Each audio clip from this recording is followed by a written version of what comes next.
obadde okimanyi nti amazzi y'entambula esinga okuba safe?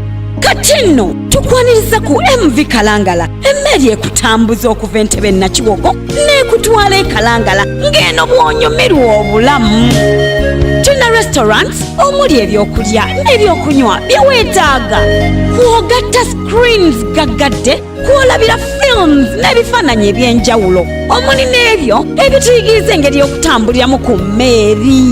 Bookinga ne MV Kalangala obeere n'obukakafu nti onaatambula mu budde anti empeereza yaffe ya mulembe. Tukola ennaku 362 gwe mwaka mulamba bweddu nga mwotwalidde n'ennaku enkulu zonna. Jangu tukutwala e Kalangala olambula ebizinga n'okkolerayo bizinensi. Abadigize mwenna bw'ayagala okutegeka zi birthday, embaga, zi surprise, MV Kalangala ye ansayo.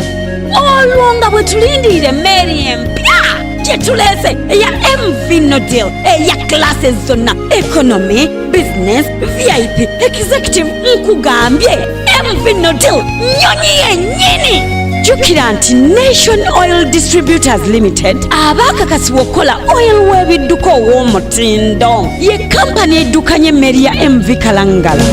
Bwe yali etaaze okubuukinga emmeri ya MV Kalangala kuba ku 032 17 67 39. MV Kalangala twewaayo okukusaabaza.